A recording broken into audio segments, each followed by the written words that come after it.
Hello, Scrapper Names fans. Get up on the Kitaholic Kits channel this month as their guest designer.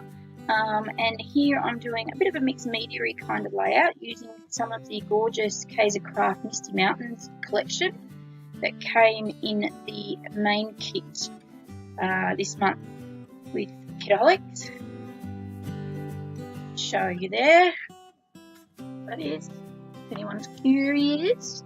So this collection is very purpley in colour, which is it's pretty cool to work with actually. It's really nice. I enjoyed it using this collection. So what I've done is the old gelato with texture paste, smush the gelato onto a hard surface. So for me it's an old ice cream lid, container lid, and just dolloped some texture paste, mixed it through and made the colour you can see there. I tossed up with which colour to use. I knew I wanted to use a purple. I just wasn't sure if I wanted a really vibrant purple or dark purple or what. But I went through, got this one. So this butterfly stencil sheet is also from Craft. I got this in the Boxing Day sales at the end of last year. I'd been eyeing it off for ages, so I bought it while it was doing it cheap. So as you can see, all done there. I leave a gap in the middle for my photo. Now while I'm waiting for it to dry, I do use my heat tool, I think shortly, or it might have been the bit I just edited. I'm going to sort out what I'm going to do with my photos. I'm trimming it down. It is a photo that's going in my niece's album that I'm making for her. I was hoping to have it done for her first birthday, being that that's Tuesday, which is like a week away. It's not going to happen. I've got about 100 photos ordered for her album to catch up, so I'm waiting for them to arrive. But yes, but this is a really beautiful photo of just after she come home from hospital. And she's laying on the bed with my brother, her dad, and her sister. So it's a very sweet photo. So I decided to back it on a bit of vellum, just because I think vellum gives that really nice sort of soft kind of feel to it, look to it, I guess. So I wanted that as well off the background, just to break that up a little bit. And then I'm just going to go through and find some tissue paper in my little box of textured goodies in there. So I've got like tissue paper. I've even collected things from the wrapping from when I've been given flowers and the wrapping's been a really nice colour or a really nice pattern. Is that weird? Maybe it's weird. I'm a scrap dog, what can I say? Yeah, so I decided to go with dark purple tissue paper. Again, just a bit of contrast against that background, which is sort of that pinky pale purpley kind of colour. And I just thought the dark would make it really, with the vellum, makes it really, the photo really pop out of the background. And obviously that's the focal point for my layout. So yeah, just trimming that down a bit. I think I fussed with this a little bit actually. I think I end up cutting more off it. I'm not sure.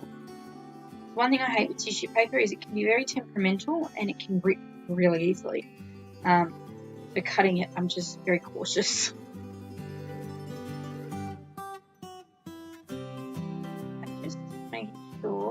I might zap this as I said with the heat tool. One thing I've found with texture paste is not to have the heat tool too close to it and on a certain spot for too long, or it sort of bubbles the texture paste. Well, it has for me. So just a tip, just be really careful with that. If you're starting out with mixed media, don't put the heat gun on there for too long. Move it around the page.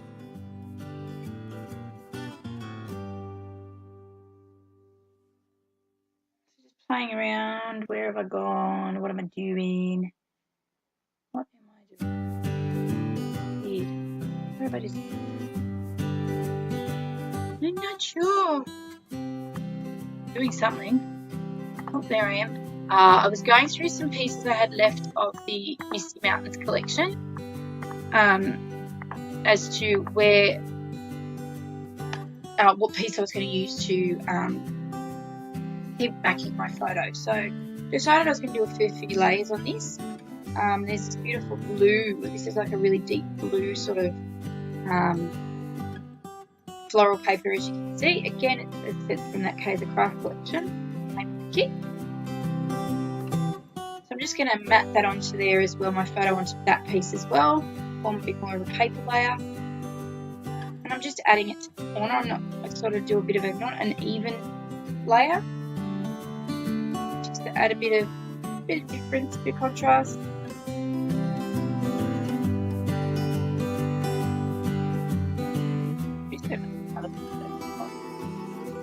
Have the layout in front of me, that it's really easy, but that's so far already. Right. So I have a table. I'm guessing I've turned my table next to me, which has all of my stuff on it. My desk isn't as big now. I've changed it as it was with the last one as such. There's less on the desk now because it's just a craft desk. But I have a little white table next to me on wheels, and I just throw some pieces on there or what I'm working on.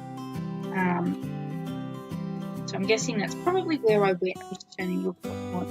So again, another piece here, and another odd sort of piece left over from previous layouts I've done using this kit.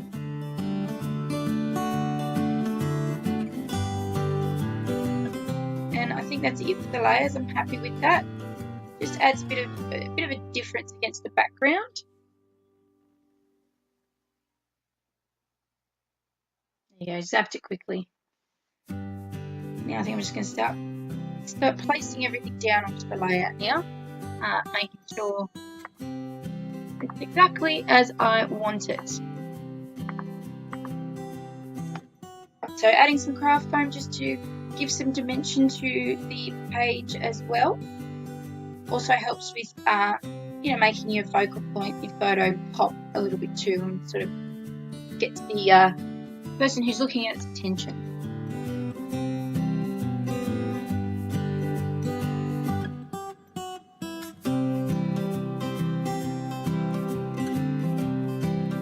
So this video will go up on the Kitaholic Kits at some point. I'm not sure when exactly, but stay tuned for it on my channel as well as the Kitaholic Kits channel. Go and check out their Facebook page. Just type in Kitaholic Kits, or their shop as well, Elder shop as well.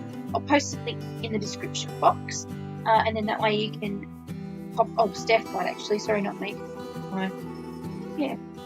Anyway, so there'll be a link somewhere. Otherwise, you can just look it up. But yes, to have a look at some of the goodies. It's not just the kit in the shop either. There's all other scrappy goodies. So if you're not sure of a kit, then there's all other bits and pieces. But definitely, kits are well worth the money.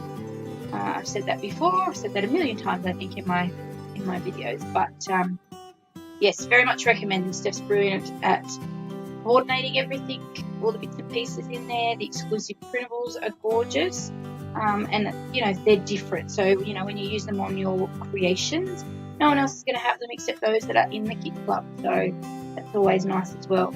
And you get a lot of the newer sort of stuff, a mix of new and some of the past, previous collections. As I said, this is a newer one, I think, for Case Craft. So we've got that in. And last month we had the gorgeous Cocoa Vanilla Studio More Than Words, with its release just prior to the kits coming out, which was just fantastic, as Cocoa Vanilla always is. And yeah, so lots of Aussie goodness in there as well. So it's supporting our locals.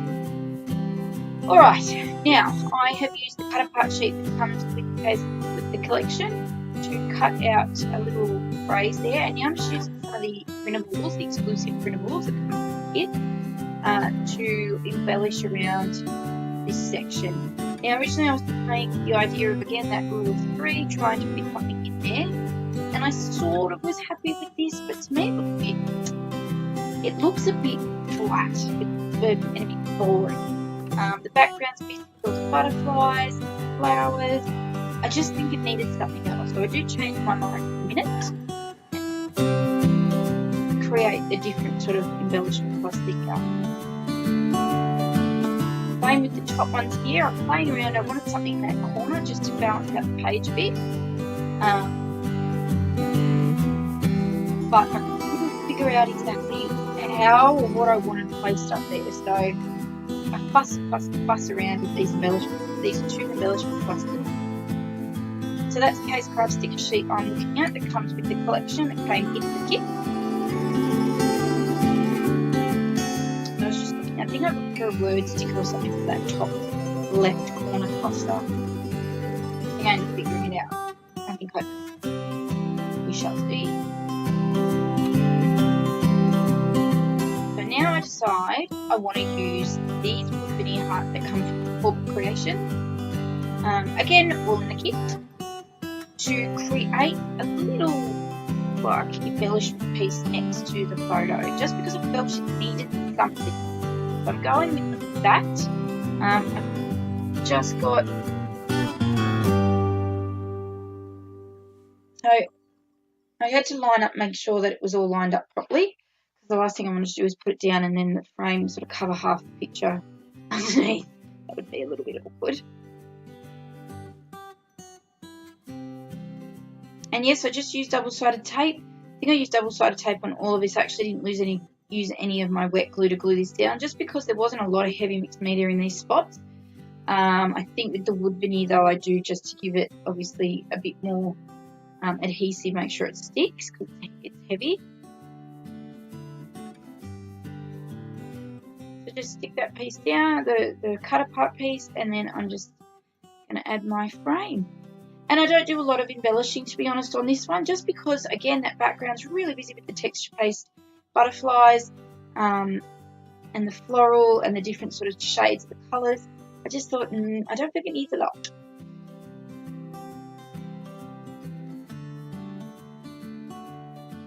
I wanted to use this little piece, this banner that says, it said hashtag bliss. And I was like, where am I going to put it? It has to stay on here. I want it on here. And I did play around with the idea of it going up the top in that left cluster. And then I think I did change my mind. I don't think it goes up there. Just using some of the washi tape again from Kaiser Crafts. And again, that came in my kit.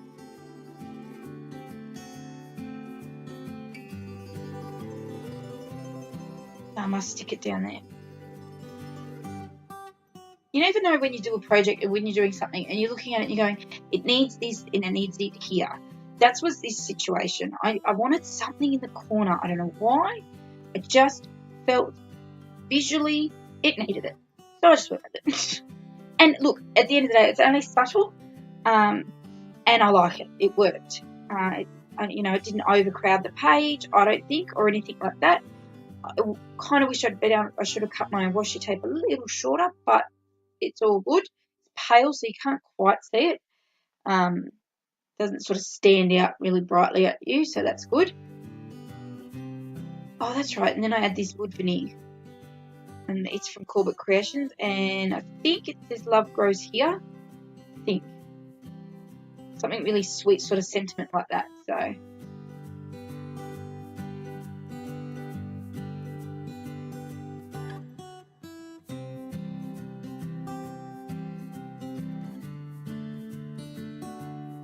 Just some subtle touches, clock, and I think that says so special, that other little piece I'm trying to stick down.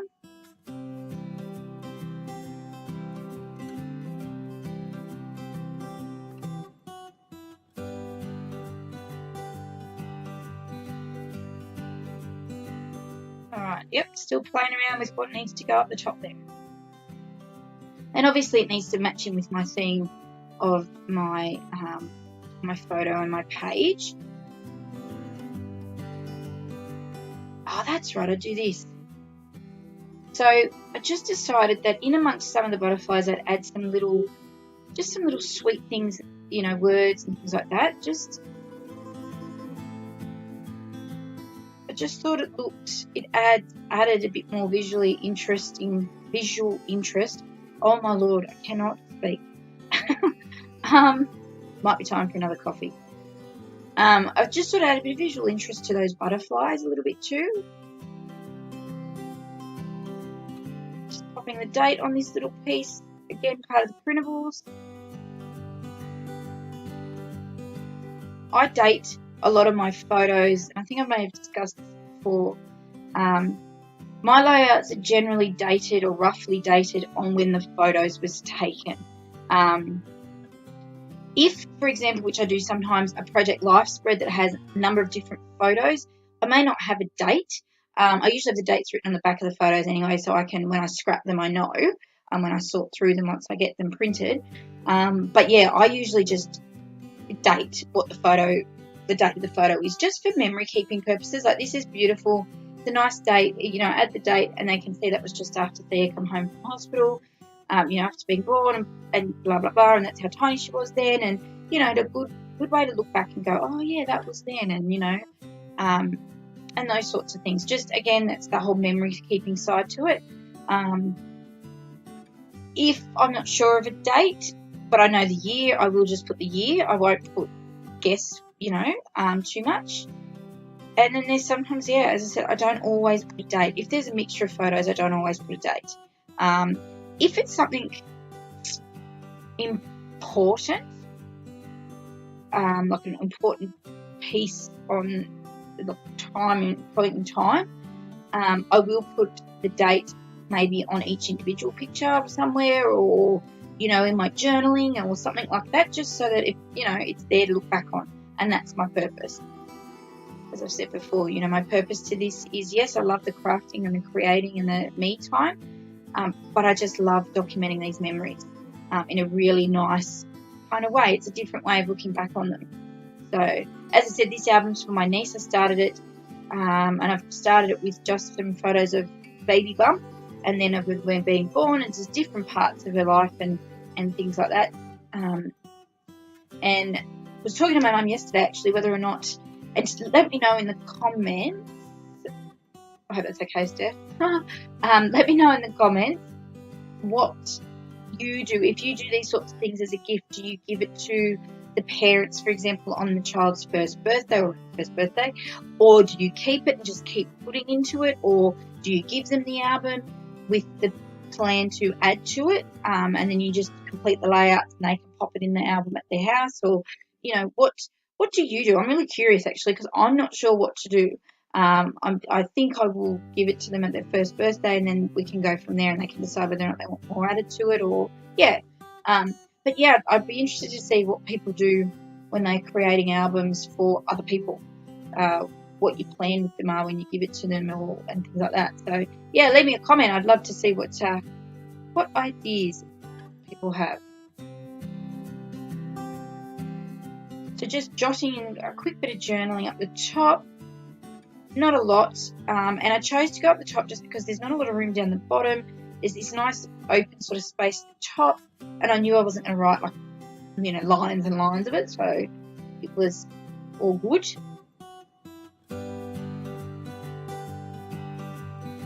And I think maybe possibly am done. Dusting around, tidying up, see if there's anything else I want to add.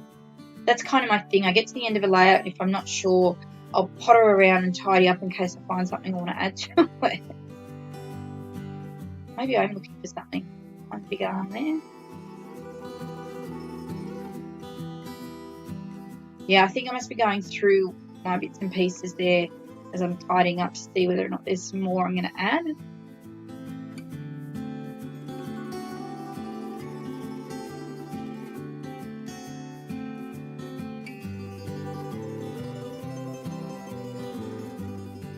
Yep, I was moving everything out of the way. I'm going to add some Heidi Shine to the Heidi Swap Colour Shine to this layout. Now, this is from my stash, so it's not in the kit.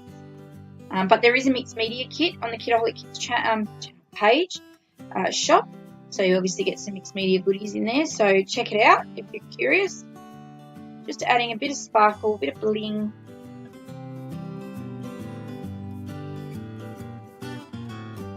Nearly at the end of this. I really need to. I should have ordered some more colour shine in my order to Spotlight the other week. Whoops. I think that my layout is completed. So I do hope you've enjoyed this video. I do hope you've enjoyed my process. Please leave a like and subscribe if you're new, and check out the Kitaholic Kits shop. I'm sure the links will be in the description box. Otherwise, just have a look. And I will see you next time with